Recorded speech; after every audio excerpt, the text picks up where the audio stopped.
Halo semuanya, apa kabar? Hari ini kita akan ngomongin tentang apa yang kita pelajarin di jurusan game development. Banyak masyarakat Indonesia yang pengen banget masuk ke jurusan game development. Tapi sebenarnya apa sih yang dipelajarin di jurusan game development? Gue sendiri ada salah satu bagian dari masyarakat itu.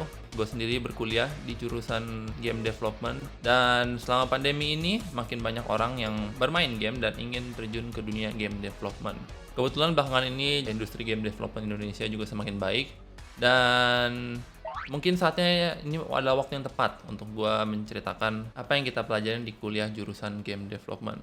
Di video kali ini gue akan bagi menjadi 3 bagian, yaitu apa aja yang gue pelajarin di jurusan game development, universitas apa aja yang ada di Indonesia yang menerima jurusan game development dan yang gue rekomendasi, dan kalau udah lulus kita bisa kerja di mana dan bagaimana cara cari lowongannya. Kita langsung masuk aja ke part yang pertama, apa aja yang dipelajarin di jurusan game development. Sebelum gue masuk ke apa aja yang kita pelajarin, kalian harus memilih 4 sampai 5 lah, 4 sampai 5 peran dalam dunia game development. Yang pertama adalah programmer. Seperti kalian tahu, programmer adalah yang menyusun coding-codingnya, yang menyusun game tersebut menjadi kenyataan. Mereka adalah yang menyusun game itu menjadi satu yang bisa dimainin sama kita semua. Programmer juga termasuk salah satu peran yang paling penting di dunia game development. Tanpa programmer, kita juga nggak dapet game sebenarnya. Terus yang kedua adalah game designer.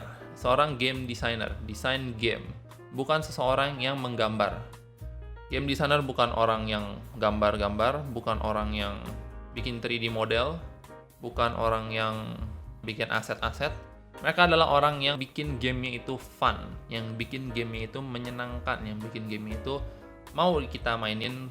Game design yang bagus, contohnya bisa kalian lihat di banyak banget Shigeru Miyamoto yang bikin Mario, atau mungkin kalian pernah dengar Hideo Kojima yang bikin Metal Gear Solid. Itu adalah game designer. Mereka adalah yang membuat game itu menyenangkan, yang mendesain karakter-karakternya, yang mendesain dunia di dalam gamenya tersebut. Terus yang ketiga, yang gak kalah pentingnya juga adalah artis. Bukan artis, tapi artist. Seorang artis adalah orang yang bikin gambar-gambarnya. Itu adalah bagian dari mereka. Tapi artis juga dibagi menjadi 2, makanya tadi antara 4 atau 5. Artis bisa dibagi menjadi 2D artis atau 3D artis. 2D artis seperti namanya adalah yang menggambar aset 2D. Contohnya aset 2D itu bisa UI, bisa game-game seperti tebak gambar, game seperti Ludo King, bisa Stardew Valley, bisa apa lagi ya? 3D artis juga kebalikannya. Mereka adalah artis yang membuat model 3D. Mungkin kalian pernah melihat atau bermain Mobile Legends. Di sana ada banyak banget hero-heronya dan mereka punya animasinya sendiri, mereka punya bentuk yang bisa dipegang, dan itu adalah 3D artis. Mereka yang bikin itu semua terjadi. Dan yang keempat yang mungkin lebih jarang di kalangan game developer adalah sound engineer. Mereka adalah orang-orang yang bikin musik, yang bikin sound efeknya, yang bikin suara-suara, yang bikin game itu lebih hidup. Dan tidak hanya dari gambar-gambarnya saja, tapi juga dari suaranya bisa membuat game itu menjadi hidup. Oke, itu peran-perannya. Sebelum kalian mulai terjun untuk berkuliah di jurusan game development, kalian harus menentuin apa yang kalian mau. Karena setiap peran yang kalian pilih itu akan menjadi bekal untuk kalian nantinya. Apakah kalian akan menjadi programmer, apakah kalian akan menjadi game designer, apakah kalian akan menjadi artis, sound engineer. Di kuliah jurusan game development kalian akan diajarin semuanya. Dari programmer, designer, artis, semuanya diajarin. Kalian akan diajarin cara bikin karakter bergerak, kiri kanan depan belakang, main menu juga diajarin. Kalian akan diajarin game desainernya, gimana cara bikin game yang fun, bagaimana cara bikin game yang seru dimainin, bagaimana cara bikin game yang kompetitif. Kalian juga akan diajarin cara gambar, kalian juga akan diajarin cara bikin 3D model, kalian juga akan diajarin cara bikin musik. Di kuliah jurusan game development, kalian biasanya ditugaskan untuk bekerja kelompok. Jadi contohnya setiap kelompok ada 5 orang. 5 orang itu memiliki perannya masing-masing. Contoh ada 2 yang programmer, 1 desainer, satu artis, 1 lagi sound engineering misalkan. Jadi kalian nggak perlu takut kalau misalkan kalian takut codingnya salah, takut game yang nggak selesai. Kalian tetap bisa jadi artis, game designer, dan lain-lainnya. Selama gue kuliah di jurusan game development, gue sering bekerja sebagai tim untuk membuat suatu game. Ada yang game yang selesai tapi nggak bagus, ada game yang selesai tapi kurang. Oke, lanjut aja yang ke part 2-nya, yaitu universitas apa aja yang ada jurusan game development-nya. Kalian bisa langsung searching aja di Google di sini, bentar. 10 kampus di Indonesia yang punya jurusan game. Ada BINUS, ada ITS, ada ITB, dan sebagainya. Rekomendasi gue adalah kalau kalian mau bener-bener pelajarin di dunia game development dalam banget, gue saranin BINUS. Gue lulusan dari sana, gue tahu bagaimana cara mereka mengajarkannya.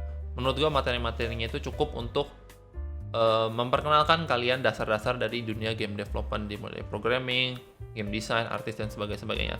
Tapi untuk kalian yang mau memperdalam di dunia artis yang menggambar, bikin 3D model, gua saranin DKV, jurusan DKV. DKV bisa banyak, kalian bisa pilih di BINUS, UMN, dan sebagainya. Pasti kalian bisa cari sendiri jurusan DKV yang bagus yang mana aja, tergantung kalian sendiri. Lulusan DKV juga masih dicari oleh perusahaan-perusahaan game di Indonesia yang masih kekurangan artis. Oke, lanjut ke part 3-nya. Kalau udah lulus dari jurusan tersebut, mau kerja di mana? Lulusan game development nggak perlu kerja di dunia game development. Ya, itu juga berlaku untuk semua jurusan. Kalian kuliah sebagai akuntan, kalian nggak perlu kerja sebagai akuntan. Kalian nggak bisa jadi manajer, kalian bisa jadi produser, dan lain-lain. Kalian kalau udah lulus dari jurusan game development, kalian bisa kerja jadi data scientist, kalian bisa kerja dari analitik, dan sebagainya. Kalian juga harus eksperimen, cari-cari pekerjaan sendiri yang pekerjaannya itu cocok dengan kemampuan kalian selama kalian belajar di jurusan game development. Kalau kalian lebih ke programmer, kalian bisa jadi programmer di perusahaan yang bukan game development. Kalau kalian bekerja jadi artis, kalian bisa bekerja di dunia media misalkan. Tapi kalau kalian pengen mencari pekerjaan yang benar-benar game development banget, yang benar-benar masuk ke industri game Indonesia, kalian bisa cari di Facebook. Gue tahu kalau misalkan ini rada-rada old school, sudah banyak orang jarang bermain Facebook, tapi ada komunitas yang namanya Game Dev ID Job Hunt. Gue bakal link grupnya di bawah. Di bawah itu ada public group. Kalau kalian pengen bekerja di dunia game development, kalian di sini banyak banget. Ada programmer, artis, sound engineering, ada produser, ada director, bla bla bla bla. Dan kebanyakan dari sini itu adalah perusahaan-perusahaan game di Indonesia. Kalau misalkan perusahaan-perusahaan dari luar, mereka lebih cenderung ke bekerja remote, jadi kalian kerja juga work from home. Oke, itu aja sih yang pengen gue sharing ke kalian. Apa aja yang kalian pelajarin di dunia game development, di jurusan game development, universitas apa aja yang gue rekomen. Gue juga udah jelasin setelah lulus dari jurusan game development, kalian bisa bekerja sebagai apa. Gue udah share grup Facebooknya untuk kalian bisa join, dan kalian searching juga ada lowongan apaan aja. Oke, itu aja sharing-sharing dari gue hari ini. Like kalau kalian suka video ini, dislike kalau nggak suka. Jangan lupa subscribe, komen, dan share video ini ke teman-teman kalian yang membutuhkan. Oke, itu aja dari gue. Dadah!